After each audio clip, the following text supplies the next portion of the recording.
should avoid harboring envy, slander and narrow-mindedness. Ample room remains for Vietnam-Malaysia cooperation.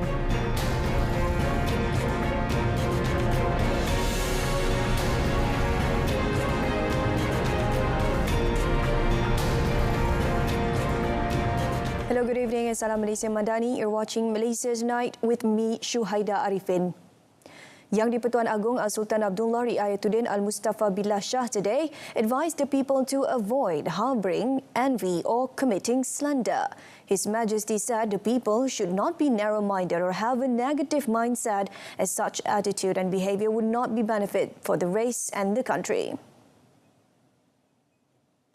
Beta ingin mengajak seluruh rakyat untuk bersatu hati dalam membentuk sebuah masyarakat yang lembut dalam membicara, halus dalam berpesan, harmoni dalam ikatan persaudaraan, jujur dalam pekerjaan, amanah dalam menggalas tugas, dan gagah perkasa dalam mencipta kejayaan.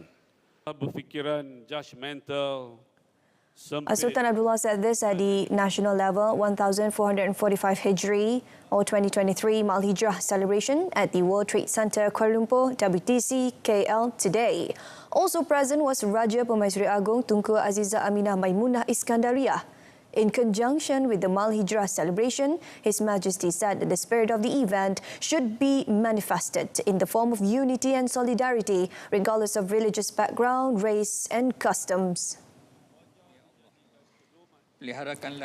On another note, Sultan Abdullah said the spirit of the Hijrah leading to the unity and solidarity of the Muhajirin and Ansar that happened 1,400 years ago should be used as the main guide in managing the country's diversity. In this regard, His Majesty advised the people to embrace the theme of this year's National Mal-Hijrah celebration, Perpaduan Teras Malaysia Madani, Unity, the pillar of Malaysia Madani. Beta turut menghargai pelaksanaan pelan transformasi hal ehwal agama menuju Malaysia Madani sebagai langkah proaktif untuk menjayakan agenda pembangunan dan pembaharuan ummah, insya-Allah. Selain itu, semangat dan ruh hijrah dalam memupuk sifat amanah dan berintegriti hendaklah sentiasa tumbuh segar di dalam jiwa setiap rakyat Malaysia. His Majesty also called on the people to be grateful for the peace and prosperity they are enjoying in the country. About 6,000 guests, including from government and private agencies, attended the event. There's a need for enforcement agencies and social media platform providers to set up a coordination unit to tackle issues related to the 3 Rs or Royal, Institution, Religion and Race. Communications and Digital Minister Fahmi Fazil said the agencies involved included the Malaysian Communications and Multimedia Commission MCMC, an agency under the Communications and Digital Ministry KKD, and the Royal Malaysia Police PDRM. He said agreement on this was reached at a meeting between government agencies and social media platform providers yesterday, and the move was to ensure that no parties would try to exploit 3R issues to gain political support during the period of the coming 6 state elections. Kita pastikan sepanjang tempoh pilihan raya negeri dan juga PRK bagi Kuala Terengganu tidak ada mana-mana pihak yang mengambil kesempatan untuk meraih sokongan politik dengan menyalahgunakan isu-isu berkait 3R. Ya, jadi kita tidak mahu ada bibit-bibit perpecahan akibat daripada sentimen perkauman yang sempit, menggunakan hujah-hujah yang boleh kita anggap sebagai keagamaan yang ekstrim. The minister said this when asked whether issues related to 3 Rs could not be touched on during the election period even if they are academic and intellectual in nature.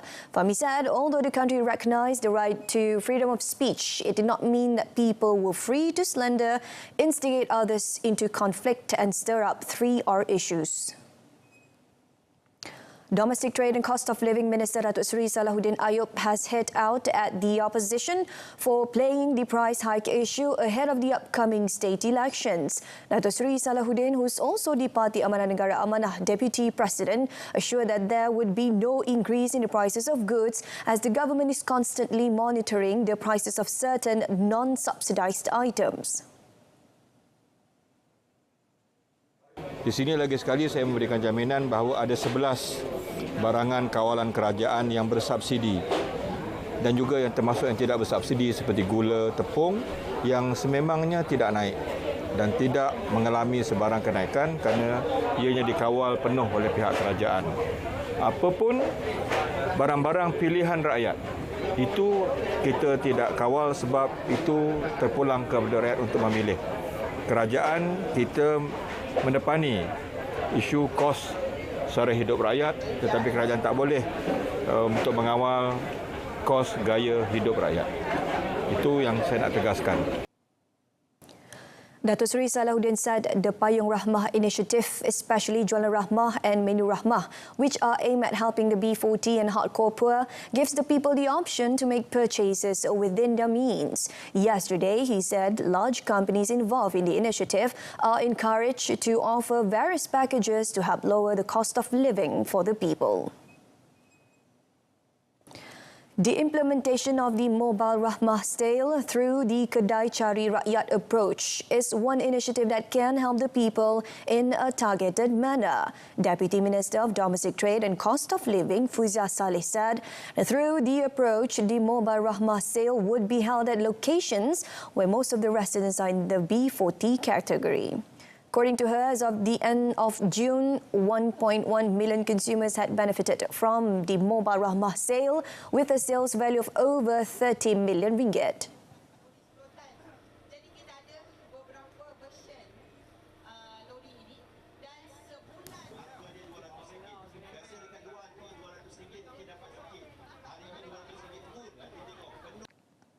Bagaimana kerajaan melaksanakan kedai cari rakyat ini untuk membantu orang-orang yang dengan cara bersasar, ya. Jadi rakyat tak perlu pergi kedai cari rakyat, dan kita akan berada di seluruh negara. Kita akan pergi ke tempat-tempat di mana ada golongan B40, di mana ada rumah PPR, di mana ada taman-taman kos rendah, ya, untuk memastikan bahawa mereka dapat subsidi yang disediakan oleh rakyat. The Deputy Minister also said 99% of the 100 million ringgit allocated for the sales program was spent on providing subsidies to the people. She added that the essential items sold included eggs, cooking oil, flour, sugar, onions, Milo, anchovies and rice, with the prices offered being up to 30% cheaper than the market prices.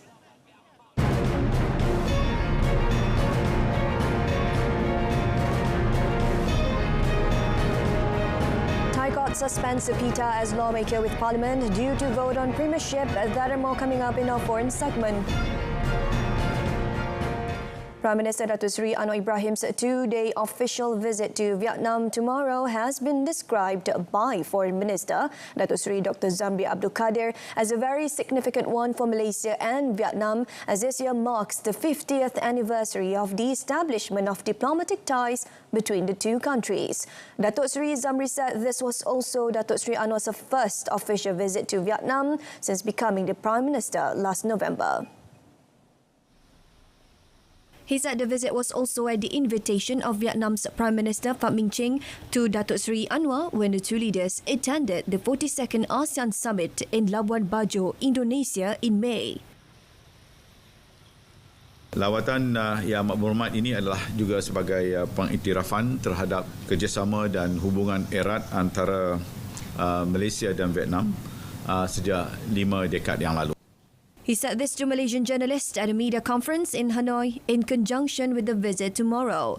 According to Datuk Seri Zamri, Datuk Seri Anwar will also hold several important meetings with some of Vietnam's top leaders. This includes President Vo Van Thuong, the Vietnamese Prime Minister, Communist Party of Vietnam Secretary General Nguyen Phu Trong, and Chairman of the National Assembly Vuong Dinh Hue. Datuk Seri Zamri added that these leaders were very influential in the leadership structure of Vietnam.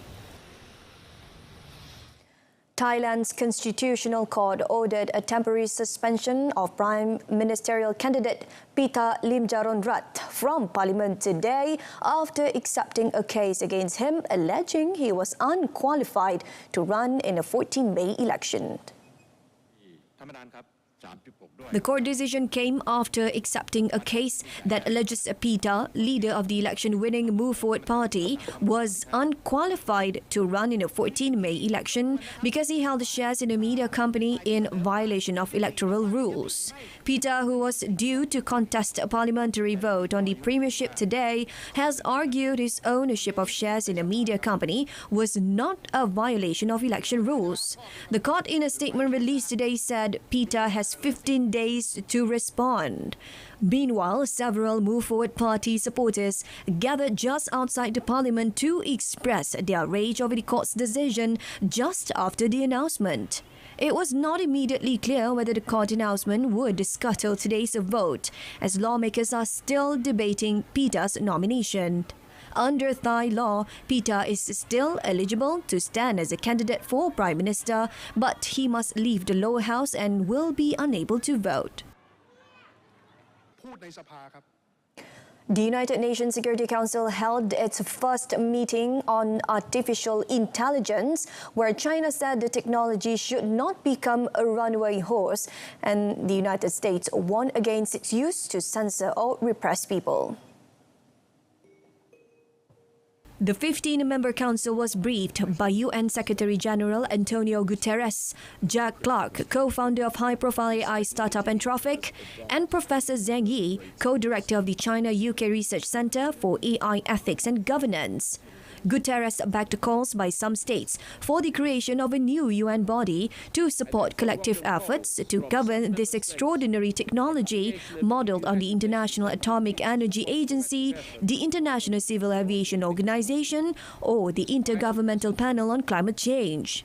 China's UN Ambassador Zhang Jun, however, described AI as a double-edged sword and said Beijing supports a central coordinating role of the UN on establishing guiding principles for AI.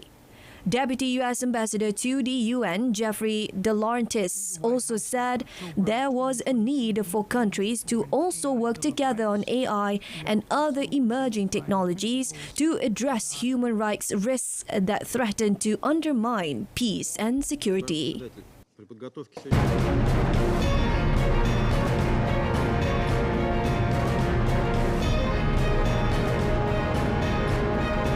In sports, another early exit for Zhizhe. Lee Zhizhe suffered a first-round exit in the Korean Open after he went down 15-21, 21-18, 17-21 to Hong Kong's Angus Ng Kalong at the Jin Nam Stadium in Yeosu today. In a closely fought match, the independent men's single shuttler and world number 17, who was competing for the first time in a tournament with the guidance of a new coach, Wong Tat Meng, could not raise his performance in the third game against the tenacious world number 14, Angus. It was Lee Zhizhe's fourth defeat to Angus in 5 meetings and showed he has much work to do to rediscover his best form under Tat Meng.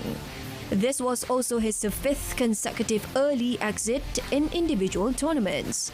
Angus, meanwhile, will take on another Malaysian Ng Tsiong in the second round. Tsiong easily swept aside Indians Mithun Majunnath in his opening round match, scoring 21-11, 21-4.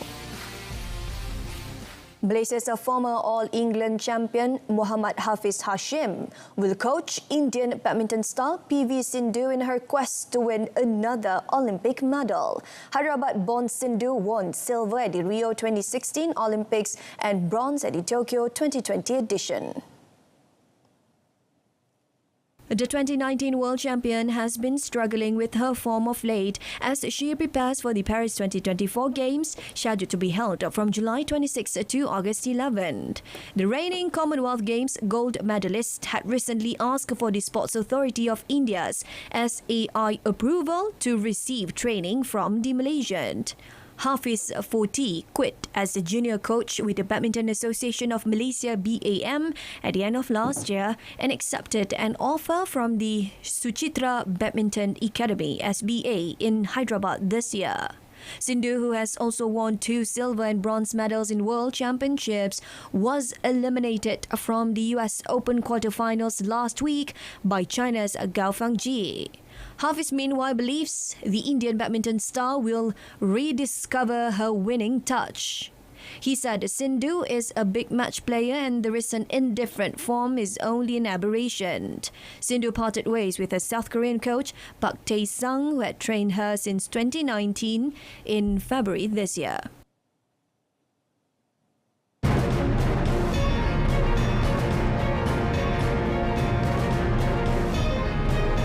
Coming up next on our business segment, palm oil sector to benefit from United Kingdom's CPTPP entry. Major trading partners Malaysia and Vietnam should work closely to draw more investments in the Association of Southeast Asian Nations ASEAN region, according to Investment, Trade and Industry Minister Tengku Datuk Seri Zafrul Tengku Abdul Aziz. In an interview with Vietnam news agency VNA's correspondents in Kuala Lumpur, ahead of Prime Minister Datuk Seri Anwar Ibrahim's official visit to Vietnam, the minister said he will accompany the Prime Minister with the aim of promoting trade and investment ties between the two countries. Datuk Seri Anwar is scheduled to visit Vietnam from 20th to 21st July. He emphasized that Malaysia ranked 4th for Vietnam among ASEAN members, that Vietnam and Malaysia are significant ASEAN trading partners. Malaysia is Vietnam's 3rd largest foreign direct investor in the area, and there's still opportunity for the two nations to improve their cooperation in trade and investment, particularly the export and import of agricultural and aquatic goods. He suggested that, aside from agriculture, the two nations work together in the green and digital economies, where both are investing heavily, and that they be ready to enter market outside of ASEAN. According to Tengku Datuk Seri Zafrul, the two nations ought to cooperate in order to sell halal goods to markets outside of ASEAN. The minister stated that he thought there was much potential for Vietnamese and Malaysian businesses to collaborate, adding that while cosmetics and healthcare will be taken into consideration, food and agriculture should come first. Malaysia's palm oil industry will be one of the sectors to benefit from the United Kingdom's entry into the Comprehensive and Progressive Agreement for Trans-Pacific Partnership, or CPTPP. SPI Asset Management Managing Partner Stephen Ines said Malaysia has successfully sought Britain to cut its palm oil tariffs, currently ranging up to 12% to nil, immediately on entering the pact. This should drive more exports to the UK. Bilateral trade between the two countries exceeded $7.3 billion in 2022, with the UK recording a trade surplus of some $786 million. The Malaysian Palm Oil Board anticipates palm oil exports to increase by 3.7% to 16.3 million tonnes in 2023 due to continuous demand from importing countries. Bank Muamalat Malaysia Berhad Chief Economist and Social Finance Head Dr. Muhammad Afzal Nizam Abdul Rashid, meanwhile, told Bernama that Malaysia-UK relationship has always been cosy with regards to investments. The Battersea Power Station project exemplifies how the two countries assisted and complemented each other to create value. Dr. Muhammad Afzal Nizam said the UK needs to be economically friendlier with the rest of the world as it goes solo, because it needs to access raw materials and labour for production as well as foreign markets. Malaysia Airlines Berhad MAB is set to take delivery of its first brand new Boeing 7378 aircraft in August 2023. In a statement released today, the national carrier said it will gradually grow its 7378 fleet to 25 by 2026. Elaborating further on the matter, the introduction of our new 7378 aircraft in August 2023 sets a new standard in air travel. Malaysia Aviation Group MAG Chief Executive Officer of Airlines, Ahmad Lukman Muhammad Azmi said, the aircraft combines the best of Malaysian culture, advanced technology and sustainable practices to create an unparalleled flying experience.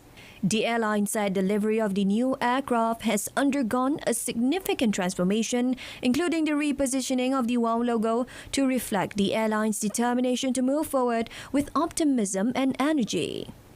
It said the logo, adorned with an exquisite songket motif in elegant gold hues, pays tribute to Malaysia's vibrant cultural heritage, underscoring the airline's unwavering commitment to proudly represent the nation and its progressive spirit. Group-wide, MAG currently owns a fleet size of 100 through its subsidiaries Malaysia Airlines, Firefly, Mas Wings and Mas Cargo. The exports and import volumes between South China's Guangxi Zhuang Autonomous Region to Association of Southeast Asian Nations ASEAN reached 161.38 billion yuan in the first half of 2023, an increase of 92.6% year-on-year. Concurrently, the value of Guangxi's imports and exports of goods total 339.07 trillion yuan, a 43.2% year-on-year increase. Replying on platforms such as the China ASEAN Expo, Guangxi's products have expanded their presence in the ASEAN market. In the first 6 months, Guangxi exported 650 million yuan of special agricultural products to ASEAN, rising 57.1% year-on-year, while that of steel reached 400 million yuan, a year-on-year increase of 87.7%. Since 2022, over 20 kinds of high-quality ASEAN agricultural products have been allowed to enter Chinese market. ASEAN agricultural products worth over 8.8 billion yuan were exported to Guangxi from January to June this year, up 53.9% from the same period of last year. From January to June, Guangxi exported 59.7 billion yuan of intermediate products to ASEAN, up 95.6% year-on-year, taking up 69.4% of the total Guangxi's intermediate product export. By 2022, ASEAN had been Guangxi's biggest trade partner for 23 consecutive years.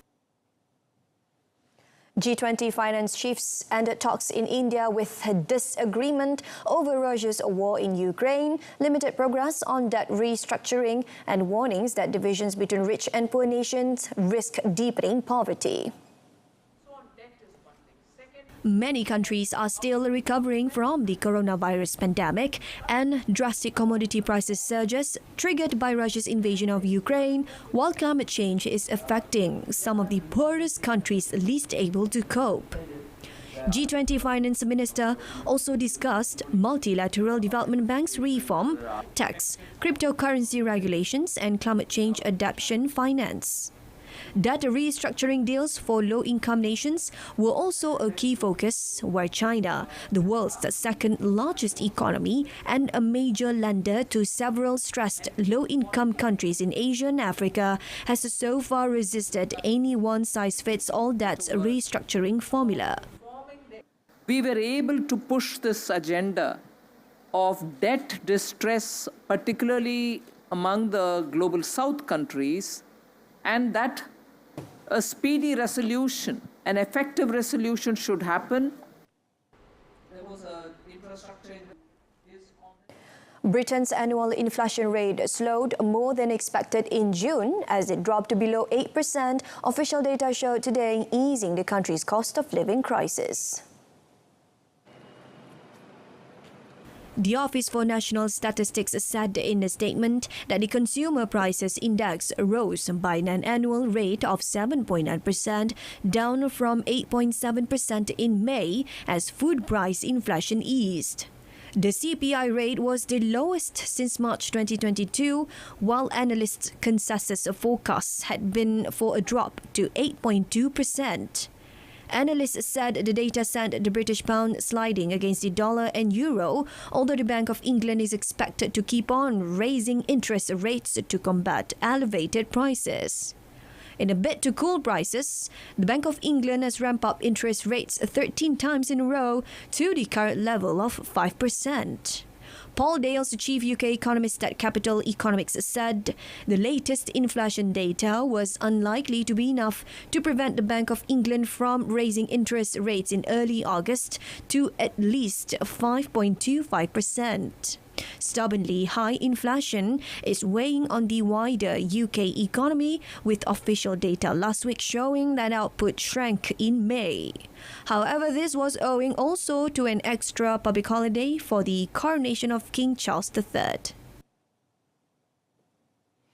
India's Tata Group, meanwhile, will build an electric vehicle battery plant in Britain to supply its Jaguar Land Rover factories, delivering a major boost for a car industry in need of domestic battery production to help secure its future. Under the plan announced by the government and Tata today, the company will build its first gigafactory outside of India in Britain with an investment of £4 billion or $5.2 billion, creating up to 4,000 jobs and producing an initial output of 40 gigawatt per hour. Prime Minister Rishi Sunak's government, however, has declined to say how much financial support it promised in order to secure the investment and fend off Spain, which had also lobbied to win the project. The BBC said the government would provide subsidies worth hundreds of millions of pounds to Tata. Britain has lagged European rivals in building electric vehicle EV battery gigafactories, with more than 30 planned or under construction across the European Union. Britain currently has one small Nissan plant and another in the works. Tesla sought to assuage Brandenburg state residents' concerns in Germany by holding a question and answer session on the EV maker's planned expansion that will make its local plant the biggest car factory in the country. Ramping up output at its first European production hub is crucial to Tesla's goal of vanquishing market leader Volkswagen, whose largest plant in Wolfsburg has a capacity for 800,000 vehicles, but last year produced only around 400,000. While Volkswagen still holds the highest EV market share in the region, Tesla is making its mark as its Model Y was the best-selling car in Europe in the first quarter of the year. The first phase of the plant's construction was delayed due to the high number of objections from local citizens, mostly related to environmental concerns. Tesla has long argued that the plant's impact is relatively low and referred to the benefits of EVs in combating climate change. And that wraps up Malaysia Tonight. A reminder of our top story: rakyat should avoid harbouring envy, slander and narrow-mindedness. I'm Julai Arifin, Malaysia Madani. Tekad perpaduan penuhi harapan. Have a pleasant evening.